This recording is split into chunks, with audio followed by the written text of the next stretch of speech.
Hola, ¿qué tal amigos? Bienvenidos a un episodio más.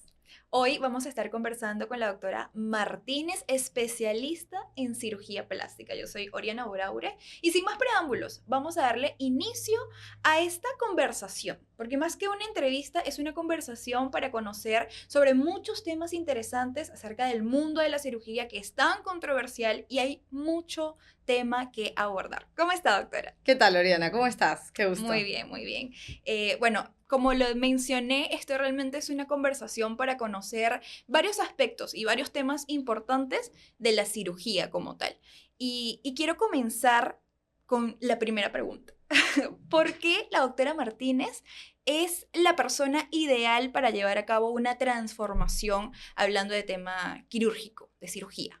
Bueno, te agradezco mucho por la pregunta. En realidad, es muy importante hoy en día tomar una buena decisión con quién te vas a realizar el procedimiento que tanto has anhelado. Mucha gente busca operarse 5 años, 10 años, a veces hasta 20 o 30 años, ¿no? Cosas que a veces uno de repente no se lo espera o se lo imagina, pero así sucede. Por diversos motivos, ya sea, por ejemplo, por la pandemia o por un económico o por temas no relacionados directamente a la persona, que a veces uno no puede realizar la cirugía. Y yo creo que hay tiempo suficiente como para investigar, explorar y ver, conocer al médico que te va a operar, porque obviamente tiene que ser un médico que haya cursado cirugía plástica, estética y reconstructiva, ¿no?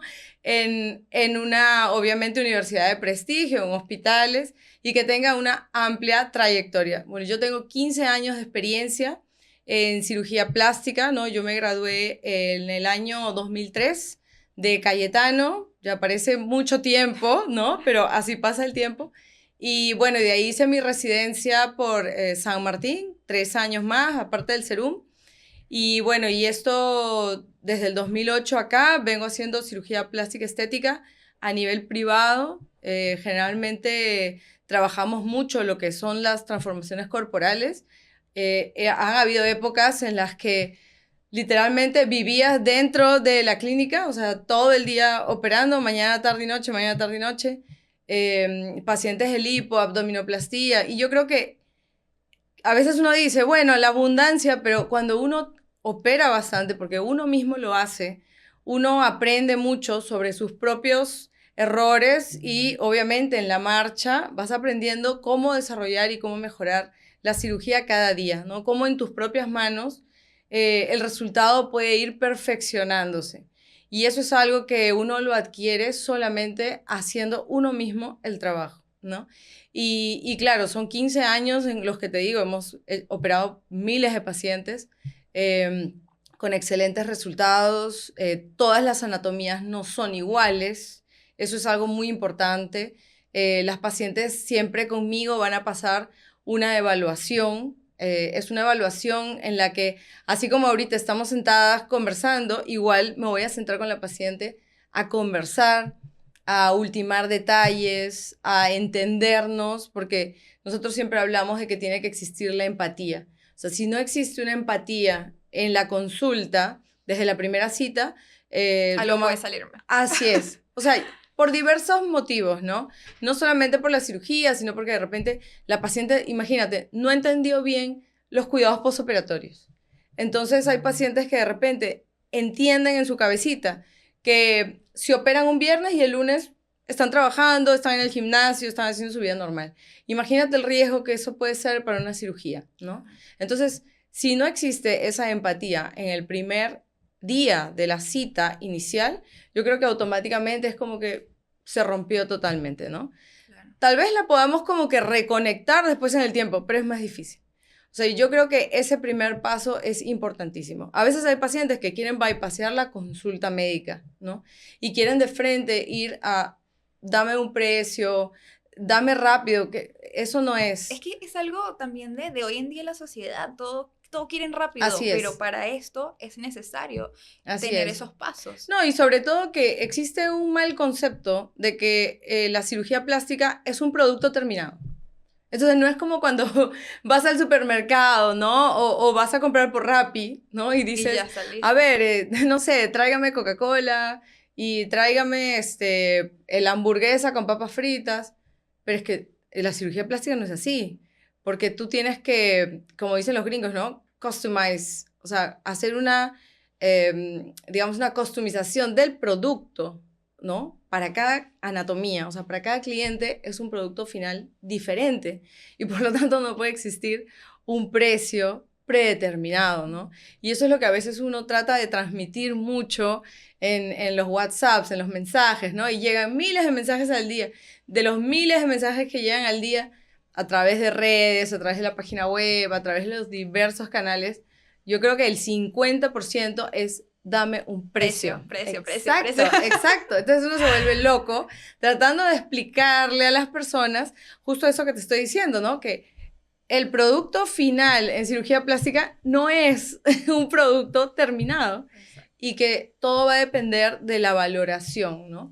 Entonces, bueno, las personas siempre tratan de bypassearlo de alguna manera, necesito saber un aproximado para ver si me conviene o no me conviene ir al médico. O sea, ya su decisión está más basada por el tema económico que por el prestigio, reputación, trayectoria que pueda tener el médico. Exacto, Doc. Y has tocado un tema súper importante y a eso me refería con controversial, porque no cualquiera puede operarte, no cualquiera puede hacer una cirugía y hay muchas personas que quizás se dejan llevar por el precio y ahí es donde cometen el peor error de su vida. ¿Qué certificaciones debe tener un doctor para llevar a cabo una cirugía? Bueno, un poco de lo que te dije, ¿no? O sea, definitivamente nosotros hacemos, bueno, acá en el país, porque puede variar en cada país, nos formamos como médicos generales.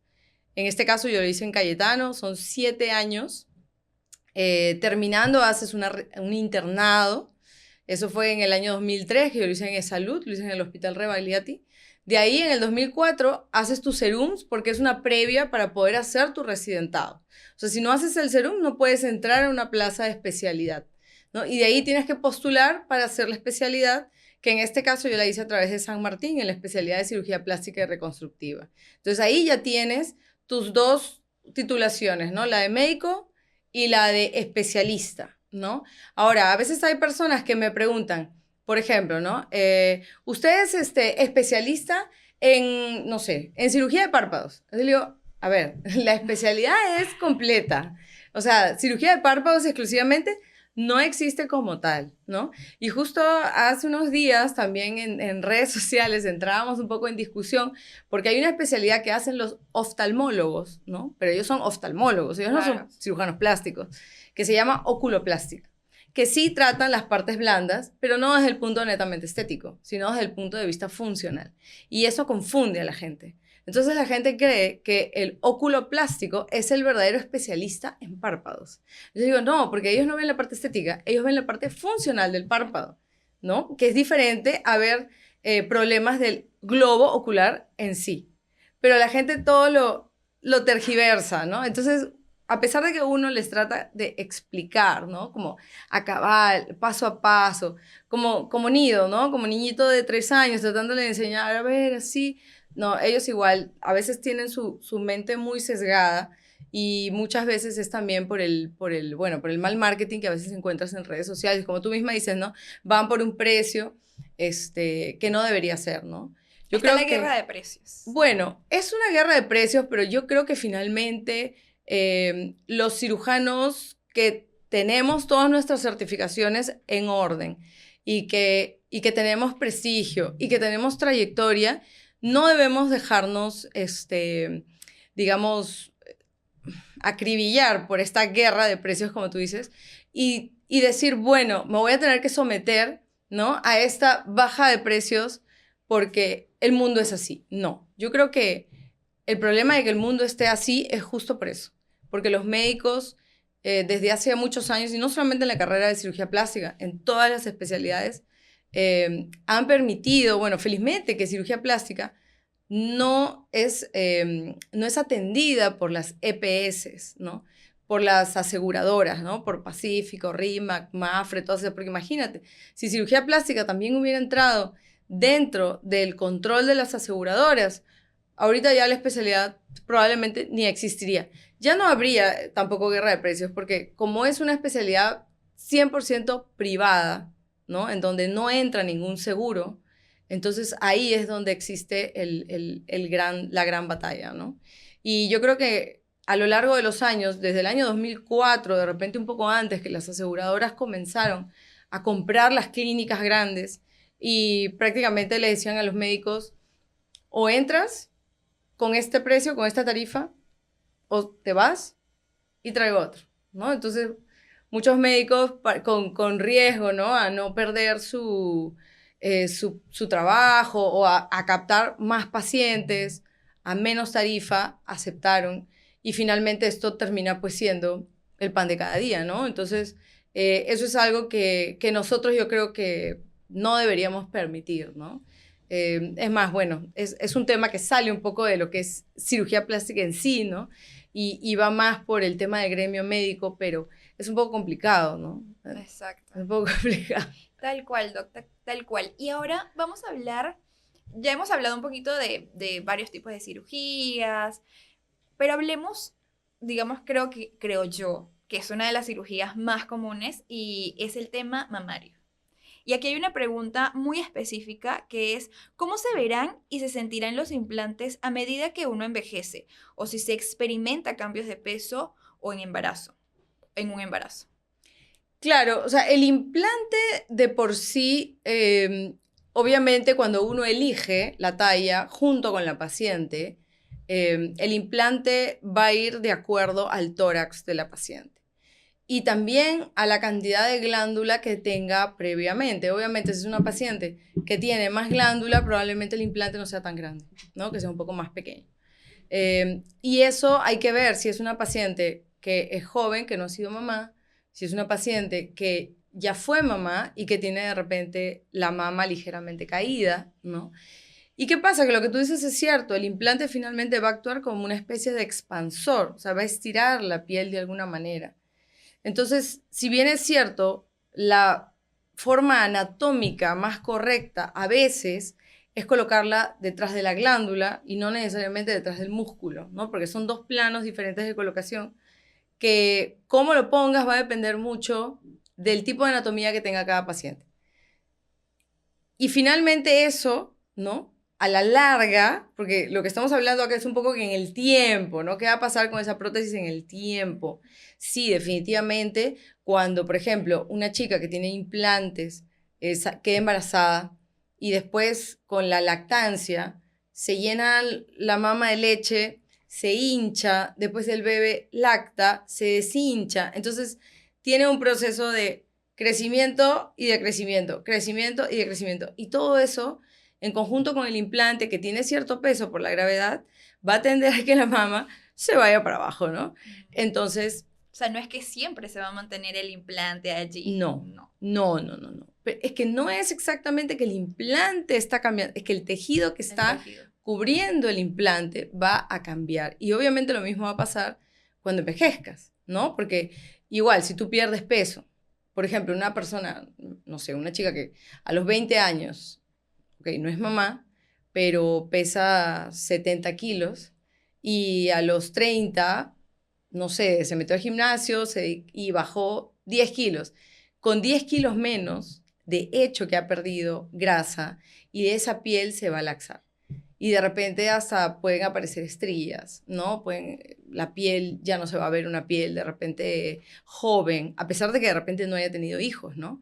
Entonces el peso, la pérdida de peso, también influye mucho sobre el resultado en el tiempo, ¿no? Igual cuando uno va envejeciendo, uno sabe que a medida que van pasando los años y uno se va siendo más abuelito, ¿no? Uno pierde masa muscular, ¿no? Y claro, o sea, ya tu organismo y tu piel no se van a comportar de la misma manera, igual se va laxando un poco más. Y bueno, sí, o sea, eventualmente muchas pacientes hoy en día preguntan eso, ¿no? ¿Qué va a pasar? ¿Qué va a pasar cuando tenga 60, 70 años? ¿Me las voy a tener que sacar?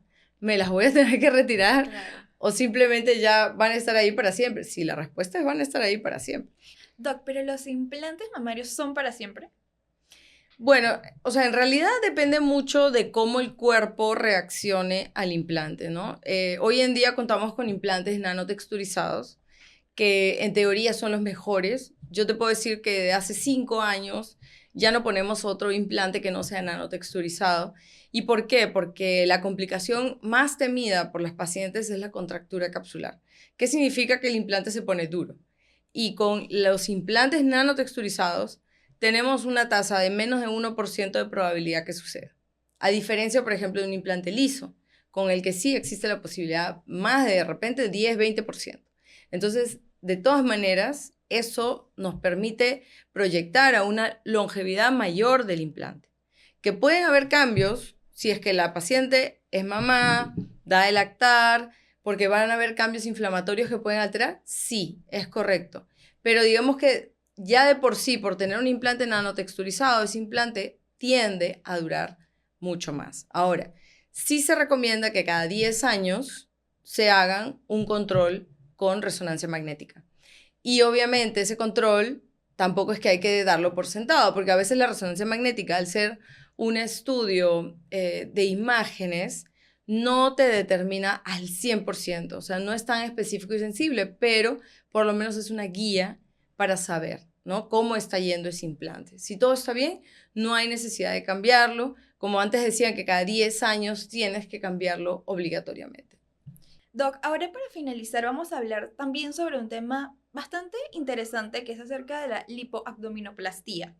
Y aquí hay una pregunta que es ¿qué tecnologías o técnicas avanzadas utiliza la clínica plástica Martínez justamente para este tipo de cirugías que también son complejas y que dependen mucho, como lo hemos conversado, de la anatomía? O sea, ¿qué técnicas utilizas? Claro, en realidad, mira, la abdominoplastía como tal es una cirugía que también tiene diversas técnicas, no necesariamente que sean más avanzadas, porque la técnica básica es la tradicional, ¿no?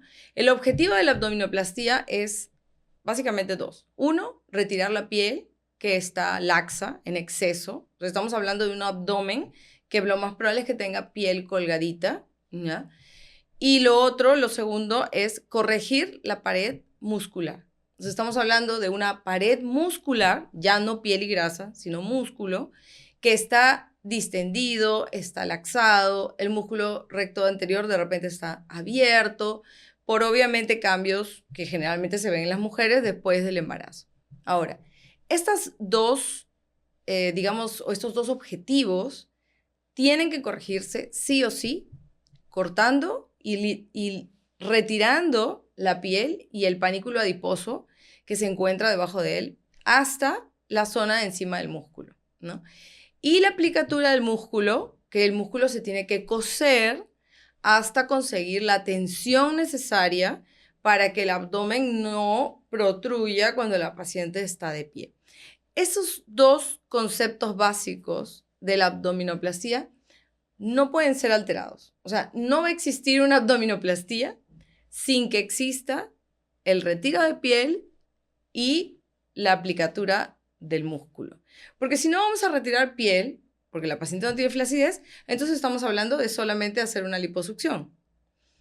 Y si no, de repente no tenemos diastasis, ¿no? No tenemos necesidad de abrir totalmente, por ejemplo, la zona de la pared abdominal para coser todo el músculo, de repente ya no estaríamos hablando tampoco de una abdominoplastía completa, de repente estaríamos hablando de lo que llamamos una mini abdominoplastía o una abdominoplastía parcial. Entonces, ¿en qué podríamos decir que ha evolucionado la técnica, ¿no? Que antes todas eran iguales, o sea, el corte inferior, decolamiento completo hasta arriba, costura de músculo, diferentes tipos de sutura, y bueno, y después cierre, contracción de la piel y retiro de la piel. Hoy en día, lo que tenemos que manejar son tipos de pacientes, ¿no? No todos los pacientes son candidatos para el mismo tipo de abdominoplastía. No quiere decir que sean técnicas más avanzadas o más exóticas, simplemente es que estamos optando por diferentes alternativas en abdominoplastías según cada paciente. Como por ejemplo, si vemos una paciente que tiene flacidez en la parte superior del abdomen, pero no la tiene en la parte inferior del abdomen, entonces podemos estar hablando de una abdominoplastía reversa. ¿Qué quiere decir? Que el corte no se va a hacer abajo, sino el corte se va a hacer arriba, ¿no? Entonces es como que, ¿cómo el corte lo van a hacer arriba? Es que simplemente es así, porque hay pacientes, existe la posibilidad de que, por ejemplo, la distancia del ombligo al pubis sea muy larga y no convenga jalar porque de repente la cicatriz del ombligo no va a llegar hasta abajo y le va a quedar a la paciente una T. Entonces ahí también puede existir la opción de hacer una mini abdominoplastia, que implica no hacer un corte tan amplio, solamente un corte pequeño para decolar y desplazar el ombligo. O sea, ni siquiera tengo que sacar el ombligo o retirar el ombligo del panículo, simplemente lo desplazo, lo levanto en bloque y lo desplazo. Otra opción, por ejemplo, es la abdominoplastia que se llama Tulúa. Es otra técnica que sirve para pacientes que de repente tienen cicatrices de cirugías previas. Puede ser una cirugía de hígado, una cirugía de vaso o una cirugía de repente de vesícula, ¿no? Con técnicas abiertas, porque bueno, lo ideal es que si te van a hacer una cirugía de abdomen que sea laparoscópica, pero no siempre se puede hacer una laparoscópica, sobre todo cuando existe una infección ya, digamos, a nivel peritoneal, ¿no? Entonces, se tiene que hacer un corte abierto y queda una cicatriz amplia en la parte superior del abdomen. Entonces, en estos casos, se tiene que hacer una abdominoplastia tipo Tulúa. ¿Qué implica? En este tipo de abdominoplastia se hace la lipo completa de la pared abdominal, pero no se hace un decolamiento. Se corta y se jala, pero sin hacer el decolamiento y sin hacer una plicatura muscular vertical, si no se hace horizontal. Parece enredado, Un poco. parecen conceptos como que raros, ¿no? Pero créeme que cuando las personas se dan cuenta, mi abdomen es así, ¿no? Ok, entonces yo no puedo hacer una abdominoplastia tradicional, tengo que hacer una abdominoplastia tipo tal, o una mini, o una reversa, o una tulúa, o de repente, ¿por qué? Porque ya se van dando cuenta de que exactamente la misma técnica no aplica en todos los casos de abdominoplastia, ¿no? Si tienen una cicatriz en la parte inferior del abdomen, sí se pueden hacer una abdominoplastia. A veces hay pacientes que le dicen, no te puedes hacer, y se hacen solamente liposucción. Y después, bueno, la piel les queda arrugada. Y después de hacerse lipo tras lipo y darse cuenta de que la piel no mejora, a pesar de las 2, 3 lipos que se hagan, dicen, rayos, me tengo que hacer una abdominoplastia sí o sí, porque cada vez esto está peor, ¿no? Y tenemos muchos casos de abdominoplastías secundarias de pacientes que ya se han hecho lipos previas y que no han quedado satisfechas con el resultado, ¿no? Obviamente, ¿por qué? Porque o ya sea que no las diagnosticaron correctamente y les dijeron, tú necesitas una abdominoplastia, y les dijeron, no, tú te puedes hacer una lipo, no hay ningún problema, ¿no?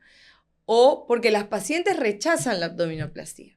¿Qué quiere decir? Que la paciente viene y dice, no, yo no quiero cicatriz, ¿no? Entonces, el cirujano, para no perder a la paciente, dice, bueno, te hacemos lipo, pero no va a quedar. No va a quedar, pero ya tú entiendes que es tu decisión, ¿no?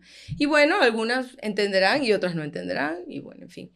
Pero finalmente, a la larga, ¿no? Después de varios meses, cuando la piel suelta y se dan cuenta de que realmente hay flacidez, y peor, porque si le sacas la grasa con una lipo, va a haber más flacidez. Entonces, sí o sí, eventualmente, en algún momento, después de 1 año, 2 años, 3 años, no sé, pero tendrán que hacerse una abdominoplastia si quieren volver a ir a mostrar su abdomen en la playa, ¿no? Entonces, por eso es muy importante. Y nuevamente, mira, volvemos a la pregunta del inicio, ¿no? Que es la empatía y la consulta, que es el primer paso. Claro, para conocer también qué es Exacto. lo que quiere ese paciente, ¿no? Exacto. Ahora sí, Doc, para finalizar, ¿qué recomendaciones le das a esa chica, a ese chico? Porque realmente estas son cirugías que se pueden hacer de cualquier sexo. ¿Qué recomendación le das? O sea, para que está como esa persona está dudosa a hacerse, tiene miedo, ¿qué recomendación le darías? Bueno, lo primero que deben hacer, en vez de estar buscando un precio, no, es hacer una consulta, ¿ya? Yo sé que hoy en día, y eso lo dicen también las pacientes, que han pasado muchas consultas y no se deciden porque no encuentran con qué médico realmente, ¿no? Entonces, hay que tener mucha paciencia para buscar. Yo creo que información hay. Lo que pasa es que hay que saber dónde buscarla, ¿no? La ventana, por ejemplo, de YouTube es hoy en día una gran herramienta, no solamente para nosotros los médicos, donde podemos mostrar nuestro trabajo, sino también para que los pacientes encuentren casos similares, ¿no? Es como que a mí me pasa siempre que el paciente viene y me dice, ay, pero yo he visto ese video y es igualito a mi cuerpo. Igualito. Yo soy. Así es, ese soy yo, ¿no? Entonces tú dices, ok. Entonces, y he visto el video tantas veces que ya hasta me sé la cirugía de Paporreta, ¿no? Entonces, hasta se aprende en el libreto. Entonces, en realidad, esa asociación que encuentra el paciente, ¿no? Y no lo ha visto un año, lo ha visto 2 años, 3 años, como te digo, 4 años viendo videos, hasta que finalmente llega a la conclusión de que sí lo quiere hacer, ha juntado el dinero, porque no son cirugías baratas, o sea, porque el anestesiólogo tiene que trabajar, porque los instrumentales y lo que se utiliza tiene que costar, o sea, no es que uno, a ver, no vamos a decir que si te cobran muy barato es porque sea malo, no, ¿ok? Pero digamos que no podemos, por lo mismo que hemos estado hablando, reducir exageradamente el precio, porque es un trabajo y el trabajo no termina en la cirugía. Y a veces los pacientes no se dan cuenta de eso. El trabajo termina meses después, cuando al paciente finalmente le dices, estás de alta. Exacto. O sea, ahí realmente se acabó. Y ahí realmente tú Puedes dices... ir en paz. Pues, exacto. Mientras tanto, ¿no? Después de la cirugía, te llaman a cualquier hora, te escriben a cualquier hora. Los controles. Por supuesto, tienes que ver controles todas las semanas. Y obviamente eso está incluido dentro del costo de la cirugía. ¿Por qué? Porque claro, o sea, el trabajo no está 100% terminado. Digamos que es una fase, es el 70%, pero hay un 30% que va a ser el postoperatorio. La recuperación. La recuperación. Y ahí vamos al punto número 1. Si el paciente tiene una mala recuperación, de repente el 70% que hiciste antes no vale la pena, ¿no? Y eso pasa mucho a veces en las lipos, porque como no hay cortes amplios, tienen el concepto de que son cirugías relativamente fáciles, ¿no? Entonces, si la cirugía es fácil porque no hay cortes amplios, el postoperatorio es fácil. Entonces, puedo hacer lo que quiera. Entonces, todos esos conceptos que el paciente tiene que entender, ¿no? Y nosotros vamos a seguir viendo, escuchando, atendiendo, ya sea a través de la secretaria, a través de mí misma, ¿no? Porque muchas veces pacientes que escriben a la 1 de la mañana, 2 de la mañana, a cualquier hora, ¿no? Y uno tiene que responderles, porque la secretaria no les puede contestar. ¿Qué les va a decir? Doctora, estoy vomitando, tengo dolor. ¿Y la secretaria qué le va a decir? Llame al médico. O sea, es que en realidad, ¿no? No tiene que ser realmente consciente de cómo son las cosas. Entonces, uno cree que la cirugía termina en la cirugía, no. La cirugía termina meses después, cuando al paciente finalmente le podemos dar de alta. Entonces, es todo un proceso y es todo un trabajo. Y yo creo que por eso es que tiene que tener un costo considerado, ¿no? No tiene por qué ser exagerado, pero debe ser algo que realmente refleje el trabajo que se hace, ¿no? Con cada paciente. Así es. Muchísimas gracias, Doc. De verdad que fue una conversación súper interesante. Es un tema que podríamos pasar muchas horas Por supuesto. hablando. Yo hablo y todo el tiempo hablo. Es más, las pacientes dicen, ay, esta consulta me gusta porque he ido a otros médicos y no me escuchan y no conversan conmigo. Son como que muy rápido, directo, ya, acá está el precio, pum, pum, pum. Pero usted me escucha, usted me habla, y yo creo que esa es parte de la empatía, ¿no? Porque ¿de qué te sirve tener una persona que no está presta a soltarse y a decirte todas las verdades? Porque la consulta es como el contador, o sea, tú tienes que revelar, o sea, tú no puedes ocultar, tú tienes que decir todo, y cuando ocultan también pueden haber problemas.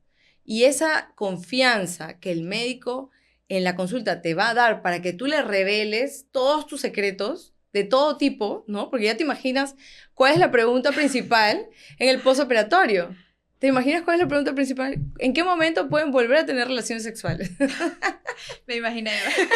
O sea, no quieren gimnasio, no, ellos quieren saber en qué momento van a volver a tener relaciones sexuales. Entonces yo le digo, bueno, mira, considéralo igual ejercicio, 2 meses, ya está. No, es que mi esposo me está exigiendo. Bueno, querida, hay que tener Claro. paciencia. Doctora, pero de alguna manera, no sé, de costado, no sé, le digo. Tú, si quieres, ingéniatelas, pero hay que respetar el reposo. No puedes hacer actividad física, ¿no? Y mira, o sea, para que tengan la suficiente confianza, ¿no? De decirte esas cosas, es porque realmente has conseguido Claro. una empatía durante todo el proceso. Una empatía y una conexión, Así que es. eso es importante. Es como si fueras una amiga. Yo creo que incluso te Así es. vuelves como su amiga porque esas personas pues llegan tan estresadas, con miedo y al momento de poder decir todas sus dudas y que tú se las aclares, ya ahí Así es. creas totalmente una conexión y una empatía que da esa confianza a decir, a tomar la decisión y decir, ¿sabes qué? Me voy a operar. Sí, correcto. Así que eso está muy bien. Doc, ¿y las redes sociales por donde las personas se pueden comunicar, ya sea para una consulta o más información? Bueno, tenemos nuestra página web que es www.cirugiaplasticamartinez.com.pe. Tenemos el canal de YouTube en donde pueden ver todos nuestros casos de éxito de antes y después, que también es Cirugía Plástica Martínez, y a través de TikTok, Instagram y Facebook, en donde transmitimos nuestros vivos los lunes y miércoles en la noche y sábados en la mañana, en donde nos pueden hacer todas las preguntas que ustedes deseen. Muchas gracias, Doc. Así que ya lo saben, a seguir a la doctora para si por allí se quieren hacer una cirugía. Nos vemos en un próximo episodio. Yo soy Oriana Boraure. Listo, Chao. gracias.